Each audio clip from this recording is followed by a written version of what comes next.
அஸ்ஸலாமு அலைக்கும் வரஹ்மத்துல்லாஹி வபரகாத்துஹு. நம்மளுக்கு வரக்கூடிய பிரச்சனைகள், கஷ்டங்கள், துன்பங்கள், சோதனைகள், இழப்புகளை கொண்டு நம்ம ஒரு சில பேர் மரணத்தை தேடி மரணத்தை நேசிக்கக்கூடியவாக அப்படின்னு நம்ம மாறிட்டு இருக்கோம். அது அப்படி நம்ம மாறக்கூடாது. நபி ஸல்லல்லாஹு அலைஹி வஸல்லம் ஒரு ஹதீஸ்ல சொல்லும்போது, அதிகமாக சோதிக்கப்பட்டவர்கள், அதிகமாக கஷ்டத்துக்குள்ளாகப்பட்டவர் யார் என்றால் அவங்க நபிமார்கள் தான் அப்படின்னு சொல்றாங்க.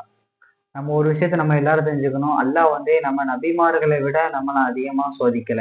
நபிமார்களை விட நம்ம அதிகமா அல்லாஹ் சோதனைக்கு உட்படுத்தப்படல. நபி ஸல்லல்லாஹு அலைஹி வஸல்லம் அவர்களை விட நம்மளுக்கு சோதனைகள் வரல. பிலால் ரலியல்லாஹு அன்ஹு விட நம்மளுக்கு சோதனைகள் வரல. அப்படி கஷ்டப்பட்டும் அவ்வளவுக்கு துன்பப்பட்டும் அவங்க ஈமானில இஸ்லாத்துல உறுதியா இருந்தாங்க.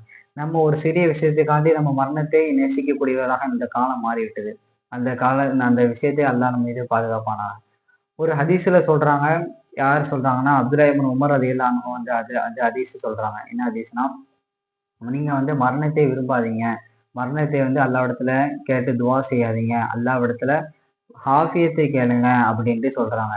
யாரு? அப்துல்லாஹ் இப்னு உமர் ரலியல்லாஹு அன்ஹு. நம்ம எந்த ஒரு விஷயம்னாலும் சரி, நம்ம அல்லாஹ்விடத்துல ஆஃபியத்தை தான் கேட்கணும். ஆஃபியத்தை கேட்டால் நல்ல அமல் செய்யக்கூடிய ஒரு மனிதராக நம்ம வாழ முடியும். எனவே இன்ஷா அல்லாஹ் நம்ம எல்லாரும் அல்லாஹ்விடத்துல துஆ செஞ்சு நம்மளுடைய சோதனைகள், நம்முடைய இழப்புகள் எல்லாத்தையும் அல்லாஹ்விடத்துல முறையிட்டு அந்த சோதனைகள் எல்லாம், கவலைகள் எல்லாம் நீக்குமாறு அல்லாஹ்விடத்துல துஆ செய்வோம்.